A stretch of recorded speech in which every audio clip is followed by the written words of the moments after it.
picture this. It's December of 1919, Okay. and a United States Army transport ship, it's called the Buford, is just sitting in a New York harbor in the dead of winter. Right, freezing cold. Oh, absolutely freezing. But it's not loading up soldiers. No. No. Under heavy government guard, 246 men and women are being marched onto the deck. Wow. Yeah, and they aren't like criminals convicted of violent acts or anything. They are political radicals, anarchists, and labor organizers. Just for their beliefs. Exactly. The U.S. government is literally loading them onto a boat, which the press dubbed the Soviet Ark, to deport them to Russia, all because of their political beliefs. It's a stunning historical image. Right. And it perfectly encapsulates the sheer panic that can grip a nation when it feels like its foundational economic system is under attack. And that panic, that intense anxiety about a radical leftward shift, it feels incredibly relevant today. Oh, absolutely. Because when you tune into the news lately, socialists and communists, they're being hurled across the aisle as the ultimate insults. Yeah, well, capitalist is thrown right back as like a synonym for corruption. Exactly. So, for today's deep dive, we have a massive stack of sources to help us explore a burning question that is just dominating the American political landscape right now. Yeah. And that mission is to figure out, is the U.S. actually shifting towards socialism or communism? And we have a really fascinating lineup to help us answer that for you. We're looking at fresh 2025 polling data from AP and Gallup. Yep. We've got a CBS News report on recent progressive electoral victories, plus some foundational economic theory from the Mises Institute on the scale of statism. Which is super interesting. It really is. And we're also going to look at an academic breakdown of the U.S. welfare state and a brilliant historical thesis on that 1919 Red Scare you just mentioned. Right. And before we get into the weeds here, I do want to say something up front to you, the listener. Important caveat. Definitely. Because we're looking at some incredibly charged sources today, from Marxist theory to hardline libertarian economics. Yeah, both ends of the spectrum. And our job isn't to tell you who is right or, to endorse any particular ideology. We are strictly going to pop the hood, look at the factual data, the history, and just convey the ideas presented in these original materials. Exactly. We just want to help you understand the landscape. We need to move past the political buzzwords and look at the actual mechanics of how power and economics are operating. Okay, so let's unpack this. It's kind of like a fiery sports rivalry, right? How do you mean? Well, there's lots of loud cheering and name-calling in the stands, but if we want to know what's really going on, we have to look at the actual playbook to see what game is being played. That's a great analogy. So to understand if the country is shifting, we first have to look at what voters are actually saying and doing right now. Because it feels like the traditional American love affair with capitalism is cracking. What do the numbers actually show? Well, the numbers show a very real, very measurable shift, particularly on the left. Okay. If you look at the 2025 AP and Gallup polls we have in our stack, capitalism's popularity is dropping. Yeah. Right now, only 42% of Democrats view capitalism favorably, Wow. while 66% have a positive view of socialism. So it's actually flipped for that demographic. It has completely flipped. Yeah. And the generational divide, it's even more striking. Oh, I bet. When you isolate Democrats under the age of 50, only 31% view capitalism positively. Wait, just 31%? That is, that's a massive statistical departure from the economic consensus we've seen for decades. It really is. And this isn't just people venting on social media, It's translating into actual real-world political power. Definitely. Like, I was reading through the CBS News report on recent elections, and you have Zohran Mamdani, who proudly calls himself a democratic socialist. Right. Recently winning the Democratic primary for New York City mayor. Yeah, a major win. And you also have Bernie Sanders out there drawing massive crowds on this fighting oligarchy tour. And these politicians are running under the DSA banner, right? Yes, the Democratic Socialists of America. And what's fascinating here is how explicit their platform has become. Yeah, they aren't hiding the ball. Not at all. Yeah. According to the CBS report, the platform focuses heavily on universal tenant protections, massive expansions of public housing, and aggressively taxing top earners. And there's a big foreign policy shift, too, right, that really jumped out at me in the source. They explicitly oppose AIPAC. Can you give a quick refresher on why that's such a focal point for them? Sure. So AIPAC is the American Israel Public Affairs Committee. It's a very prominent, historically bipartisan, pro-Israel lobbying group in Washington. Right. And the DSA platform has made it a priority to oppose them. They're calling for reducing or at least conditioning military aid to Israel. Which is a huge departure from the standard Democratic Party line. Exactly. It shows how this movement is trying to upend the establishment on multiple fronts, not just economically. But, okay, when voters say they support socialism, what do they actually mean? That is the million-dollar question. Because it sounds like we're arguing over a restaurant, but one side thinks we're ordering a warm family-style meal, and the other side thinks the chef is going to lock the doors and never let us leave. That is exactly what's happening. The Pew Research data in our stack highlights this beautifully. The two sides aren't even having the same conversation. How so? Well, Democrats who view socialism favorably define it as a system that, quote, meets people's basic needs. Like guaranteed food, healthcare, that kind of thing. Right, housing, a strong safety net. Hmm. But when you ask Republicans, Let me guess. Totally different. completely, 62% define socialism fundamentally as something that restricts individual freedoms. They view it strictly through the lens of authoritarian state control. Wow. So I have to ask, is this a true ideological shift toward Marxism among young voters, or are they just deeply frustrated with economic unfairness? It's heavily weighted toward the frustration. Because that frustration seems entirely directed at this concept of capitalism. But here is a curveball from our sources, specifically the economic theory from the Mises Institute. Oh, this part is fascinating. Yeah, they pose a foundational question. Is the United States actually operating under a capitalist system to begin with? It is the perfect question to ask. Because if we aren't, the entire premise of this political debate changes. Right. The Mises Institute uses this thing called the scale of statism to evaluate economic systems. And they argue that true free market capitalism basically does not exist anywhere in the modern world. Okay, let's walk through this scale, because I think this is crucial for the listener to understand. How does it work? It's a scale from 1 to 6. Level 1 is true free market capitalism. Okay. This is a theoretical system based entirely on voluntary exchange, absolute private property rights, and zero state interference. So no bailouts, no massive regulatory agencies, just pure supply and demand. Exactly. Now, level 2 is crony capitalism. Ah, okay. This is where the state starts to intervene and big business basically colludes with the government to protect their interests. Think lobbying for regulations that crush small competitors or, securing subsidies. Right, rigging the game. And level 3. Level 3 is a mixed economy. Okay. This relies on heavy state control, vast regulation, central banking, and a massive administrative apparatus that manages large sectors of the economy.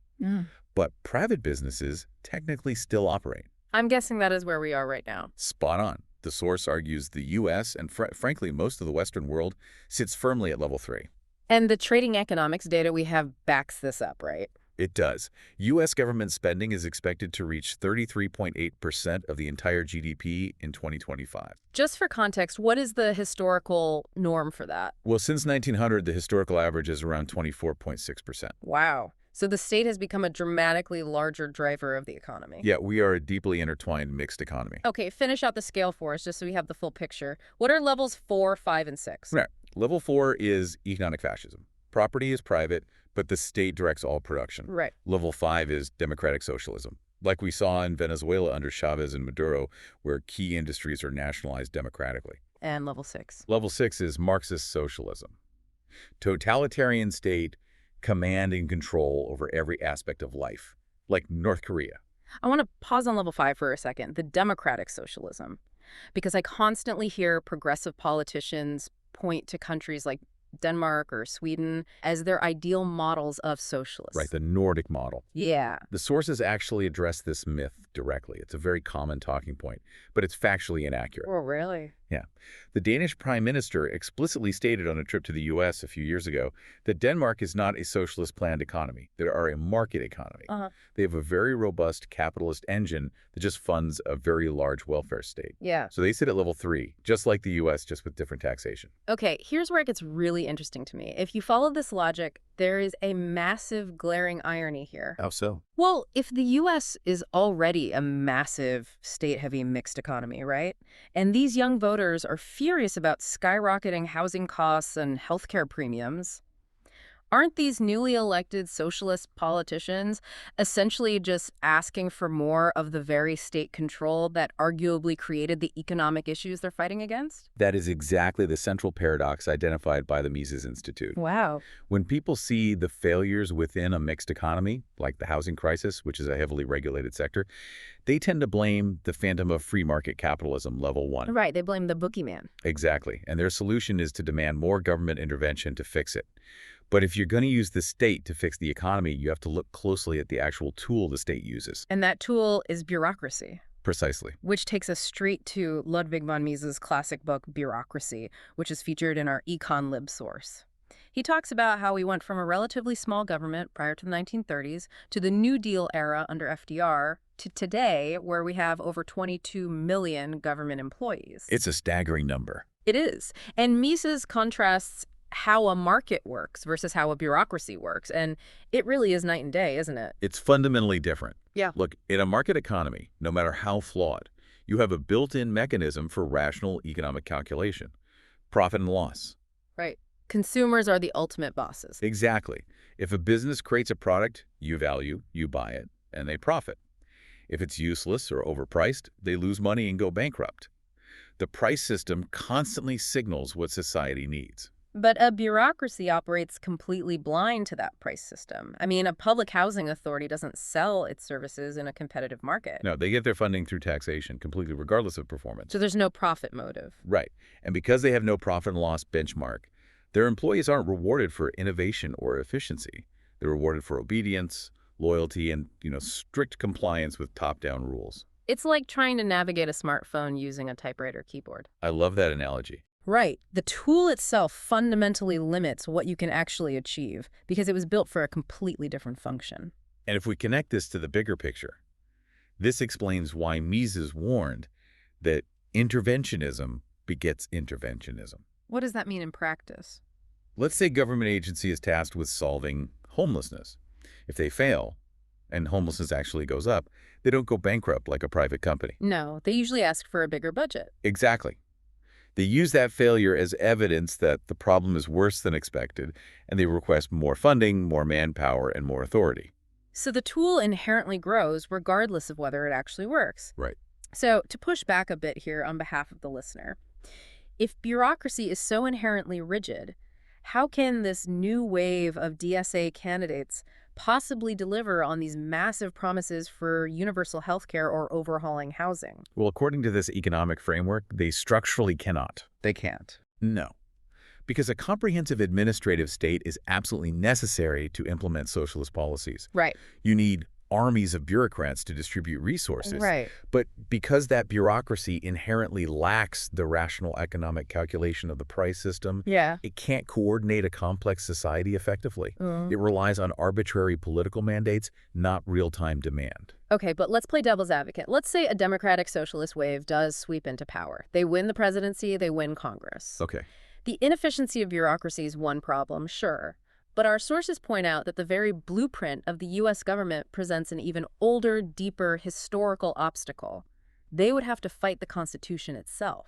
Yes, they would. Yeah. And this is where the academic research from LSU on federalism and the welfare state is so illuminating. Yeah, tell us about that. Political scientists have long debated this concept called U.S. exceptionalism. Which is what exactly? It's the question of why the United States, unlike almost every other Western democracy, never developed a viable National Socialist Party or a massive European-style welfare state.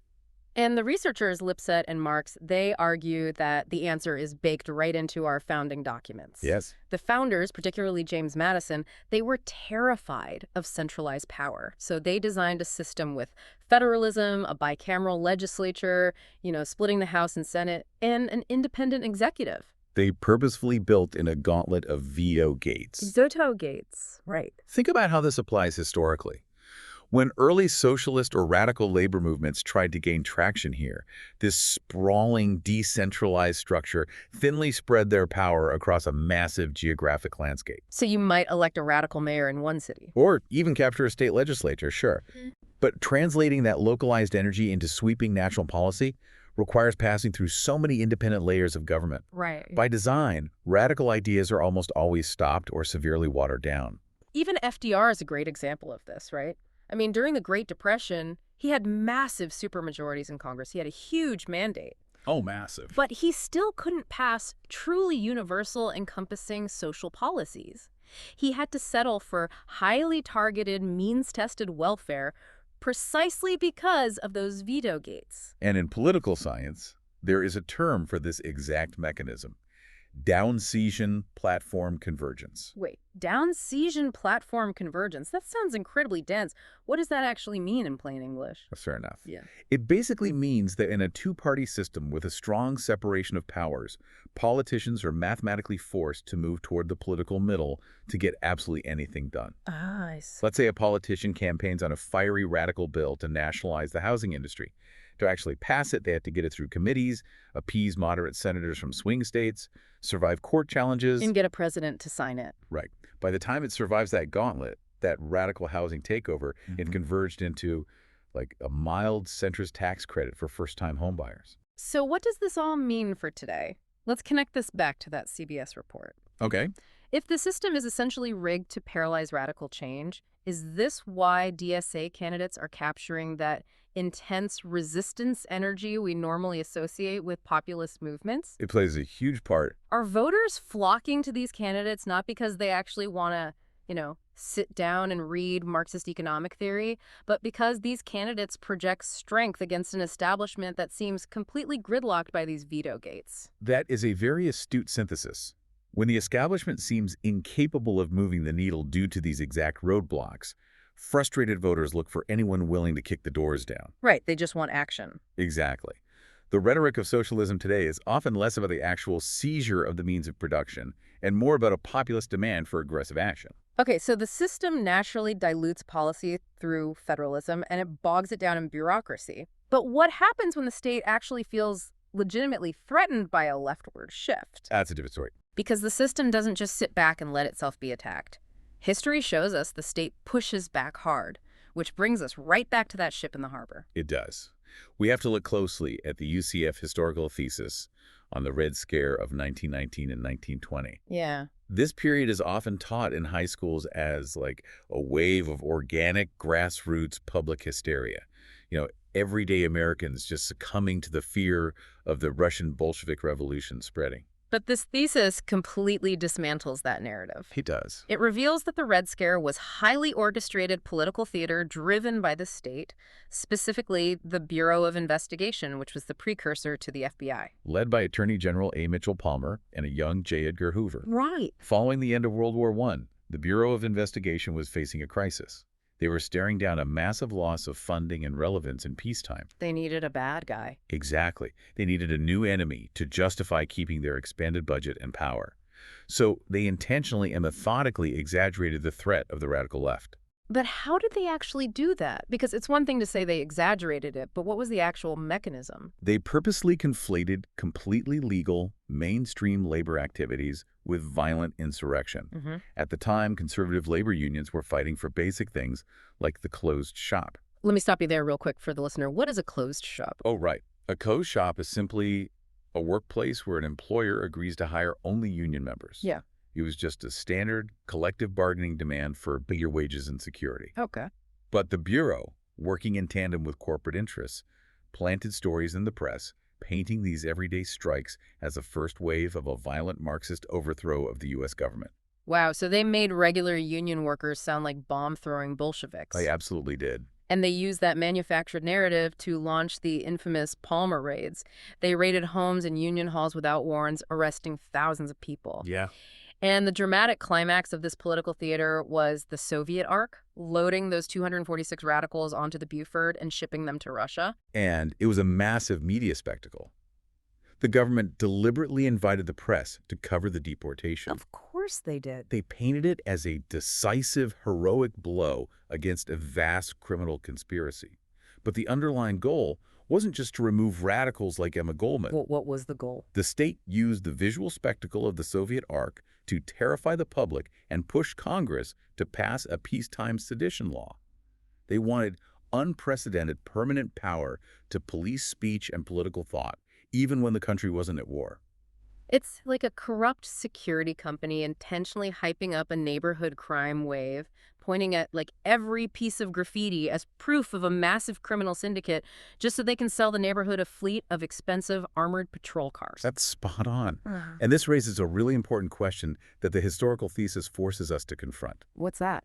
Historically, the state and aligned corporate interests have aggressively used the fear of socialism and communism to consolidate their own power. They used it to justify crackdowns on completely legal, nonviolent political opposition.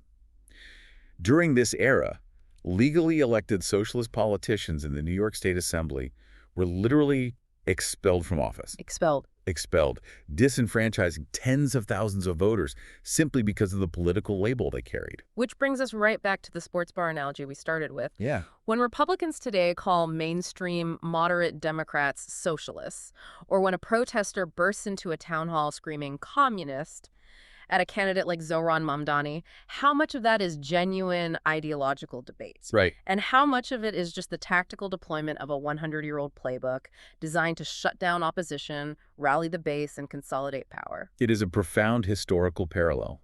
The political labels remain the exact same, even if the definitions and the realities of our modern economy have drastically shifted. We have covered a massive amount of ground today. Let's pull all these threads together for you. Let's do it. Yes, if you look at the polling data, there is absolutely a measurable shift in sentiment, particularly among younger demographics. They are leaning toward the idea of socialism driven by deep economic frustration, housing costs, and stark disagreements over foreign policy. But the reality of our current system is that the United States is not a level 1 free market capitalist utopia, nor is it on the verge of a level 6 Marxist revolution. Right. It is a massive, heavily bureaucratic, level 3 mixed economy. And if you're sitting at home wondering if a true systemic shift to a Marxist socialist system is imminent, our sources suggest it faces near insurmountable odds. Definitely. First, you have the rigid, inefficient nature of the bureaucracies that would be required to actually run such a centralized system. Second, you have the brilliant, frustrating constitutional roadblocks of federalism and veto gates that inherently force political compromise and dilute radical ideas. Yep. And finally, you have the historical precedent of the state pushing back aggressively to crush radical movements that threaten the status quo. Ultimately, political labels like capitalist or socialist often obscure the actual mechanics of how power operates. Really do. When you understand the inherent limitations of bureaucracy and the structural design of the U.S. Constitution, it becomes much easier to see past the noise and the name-calling. Exactly. So the next time you read a breathless headline about a socialist takeover or a crisis of capitalism, remember that you can look past the political theater. Understanding these underlying mechanics makes you a far more informed voter and a much sharper consumer of news. Absolutely. But we want to leave you with a final provocative thought to mull over as you go about your day. If the very structure of the U.S. government inherently forces political compromise, and if bureaucracies naturally expand their reach, demand more funding, and exert more control over our lives, regardless of whether the leaders in charge call themselves capitalists or socialists, A big if. is the real political battle of our future not actually capitalism versus socialism? Is the true fight simply the everyday citizen trying to maintain their individual rights and freedoms against an ever-expanding, unstoppable administrative machine? Think about that the next time you hear the politicians screaming at each other on TV. Thanks for joining us on this deep dive.